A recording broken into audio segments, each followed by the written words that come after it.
We still continue with the Y. I want to share my screen with you. And we're talking about the Y, but really we're talking about the AY slash EY. They have the same sound. Sometimes in British and American English, they have the same sound and it's written the same way. And sometimes when American English, you use the AY, the Brits use the EY. Gray is an example. Gray in American English is GRAY.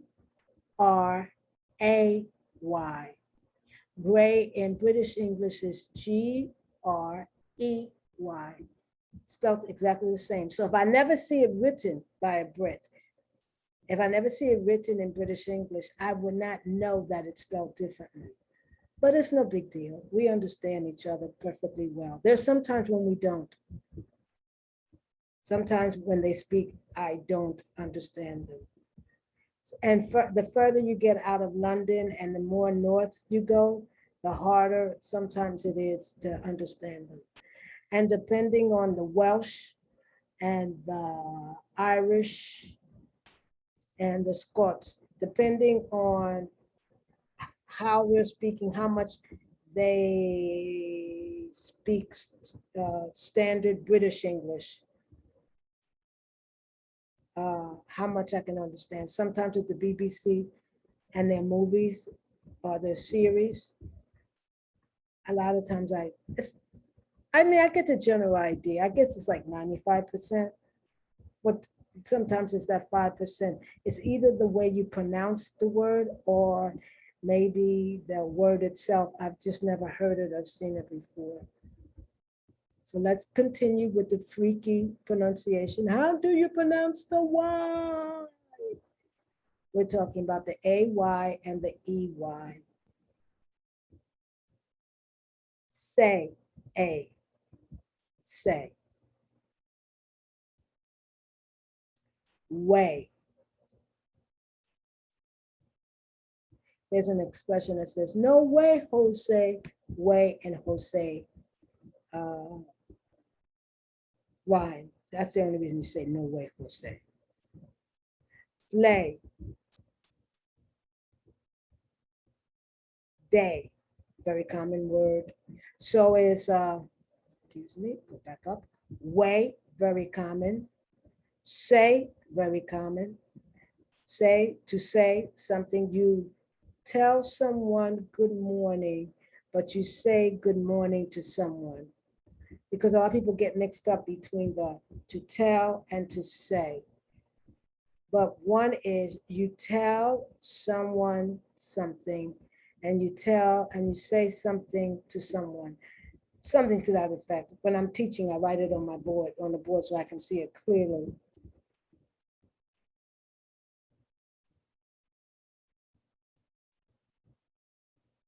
What day is it, for example?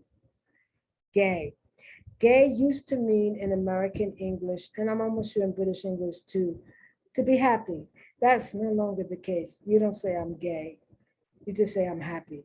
Gay means now someone, what is it? Now I can't think of a bit. LBTQ, S, LBL, LGBTQA.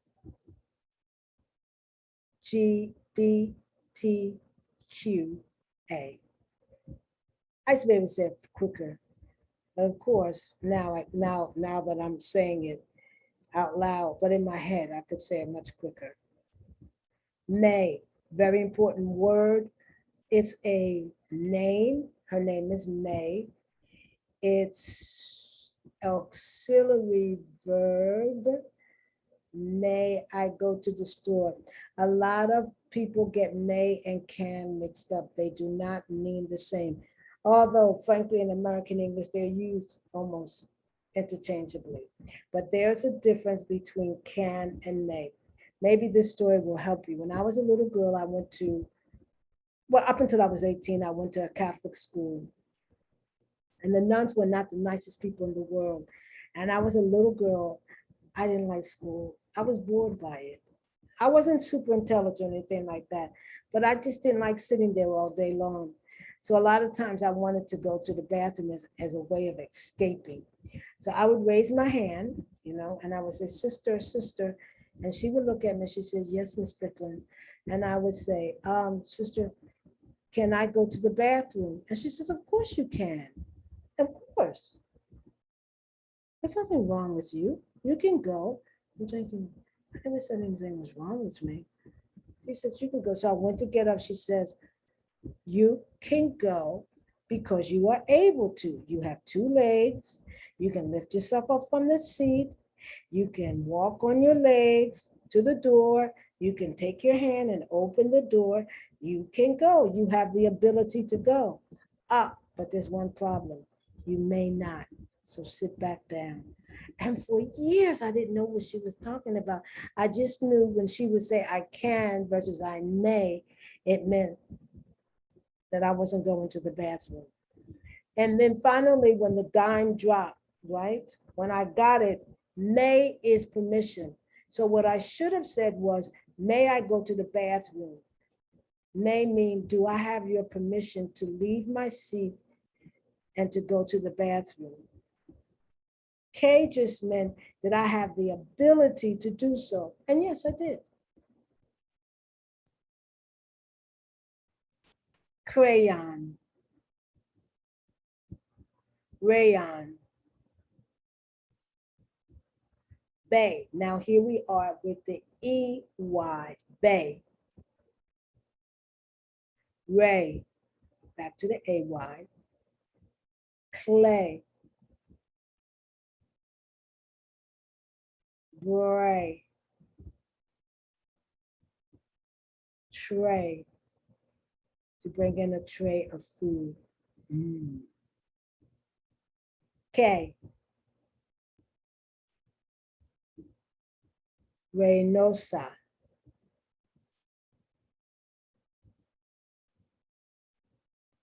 tray. You see Tray and Trey are spelled exactly the same. They, that TH, don't forget that TH. You don't pronounce it they. You don't pronounce it TH like duh. You pronounce it TH, your tongue is at the top of your front teeth. They. And if you speak Spanish, just think about how the Spaniards pronounce the C, la C, la theta,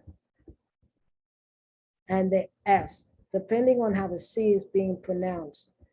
But they pronounce it, they say corazón. They don't say corazón. They say corazón. And they pronounce it with the TH. Well, they pronounce it with the TH sound, or what is the TH sound in English? In Spanish, it's the theta sound, the SA sound, and the say when it's a soft C sound. Way, Seychelles, those are islands. Peyote is a type of drug, very strong. Obey. This is the British pronunciation of GRA, writing for GRAY in American English, gray. Pray. There's another pray, Pray. That means to get down on your knees and you hold your hands like this up to heaven. If this is, I guess if you're a Christian, you hold your hands, your fingers, your thumbs are crossed, and you hold your hands up to heaven and you ask God for, or your maker, if you're a Christian, is God. You ask God for to take care of people or whatever. Right? That's pray. This pray is a noun. That, by the way, that pray was a verb. This pray is a noun. That is a little animal or maybe a big animal that's being stalked in order to be hurt or killed. Most times it's to be killed for food. Hey, hey, How are you doing? Hey, what's up? That's different from the Hay. Hey, hey, that hay is what you give horses to eat. Dead grass. Dre, Dreyfus name. Fay, gay. Notice it's pronounced exactly the same as the Gay, gay. Glay, heyday. My heyday is when I was younger and I was on top of the world. By the way, that never happened. I was on top of the world, and that's my heyday. That's my peak. That's when I was at my best, physically, mentally, spiritually. My heyday. And a lot of people's heyday is when they're young. Not everybody. Fray. Now we're looking at the EY, how to pronounce the EY long E. So now we're talking about the EY. We just talked about the EY and the AY when the EY and the AY are pronounced A, the long sound of the vowel A. Now we're talking about, but only the EY here, when it's being pronounced like the long E. Sorry, I can't tell you when it's one versus the other. This is the problem with English. So this word, it's it's more informal English. I don't think it's gone down to the point of slang. It's at the point of informal, and it's spoken rather than written. Okie dokie. It's said like that because they rhyme, the two words. And the two words by themselves mean nothing. Okie means nothing and dokie means nothing. But okie dokie means, yes, of course, I agree. Lovely. Lovey, excuse me, not lovely. Lovey, British English. Says, how can I help you, Lovey? I don't think they say that. They say honey. Money. Lackey. Donkey. You know, this is the long E sound, E, E-Y. Hockey. And the only reason I know this EY is not pronounced like the A versus the E is that I've heard the word. Otherwise, I really wouldn't know. Pickney. Pickney papers? Pickwick? Pickney? Charles Dickens? Some reason that comes to mind. Mickey Mouse. One of my favorite cartoons when I was a child. I found out when I was much older. I'm talking about not just grown, but grown.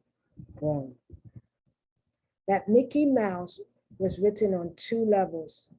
One level, obviously, for the children, and the children would laugh and be happy while they were watching Mickey Mouse and what was his name? His significant other, Minnie Mouse, and that's all I remember. Mickey Mouse and Minnie Mouse. Okay, and then there were other characters also. Then, many years after I was a child, uh, I found out that Mickey Mouse was also written on a second level, and that second level was much more adult. And some of that was rather controversial, let's say, controversial. And adults would look at it and they would see one thing, and the children would look at it and see something entirely different. Honey. Now, instead of saying lovey, how can I help you, lovey? Americans say, how can I help you, honey? I say it a lot. And that's the net. Baloney. Baloney is it's meat. It's like a lunch meat, but also people say that's baloney. That's not true. That's baloney. That's not true. Stop lying. Right? They said lying. Right? Which means baloney means it's what you're saying is all a bunch of lies. But it's not sometimes good to say that's a bunch of lies. You just say that's baloney. Okay, so we're at the end. We're talking about the freaky, the crazy Y, and how do you pronounce it? The Y has several different sounds. You have the long A sound, the Y by itself, and the Y with the AY and the EY. You have the short I sound. The Y also imitates the short I sound. The Y also imitates the long E sound. A lot of times, not all the time, especially when we're talking about somebody's name, and even not even all the time then, when you're doing someone's name sometimes, and you want to show affection, you go Billy. Oh, Billy. Oh, not Mary, for example. Mary is the name. Billy and Bobby. And a child gets to a certain age and they say, don't call me Bobby anymore. Call me Bob, or call me Robert, or call me Rob. But don't call me Robbie, and don't call me Bobby, because they feel that it's sort of, that's their child. That's their nickname when they were children. Not everybody. Jimmy Carter wanted to be called Jimmy, but a lot of people named James would rather you call them either James or Jim, but not Jimmy. Bobby Kennedy wanted to be called Bobby instead of being called Robert. Okay, so that's not true for everyone. So my name is Corella Ficklin McLean. My website is welcome, WYLCOME.com. I have these videos in at least 2 places, in YouTube and in Facebook. So I hope you enjoy the video. I hope you share the video. I hope you subscribe to the video, because as I said in my other videos, I'm trying to get 1 million people so I no longer have to work outside of my business. But even if I don't, I enjoy doing this. I enjoy teaching English. I love teaching English. I love teaching Spanish. I do not tell anyone to pronounce their words like I pronounce my words in Spanish. I have a very strong American accent, but I understand why Spanish is constructed and structured the way it is, just like I understand the way English is. And to a certain extent, I understand why French is structured the way it is. But I do not tell anyone to imitate my accent. I have a very strong American accent. So I thank you. And I'm going to stop sharing my screen. I'm going to wish you a good day and see you later, because I have a lot more to share. Bye-bye.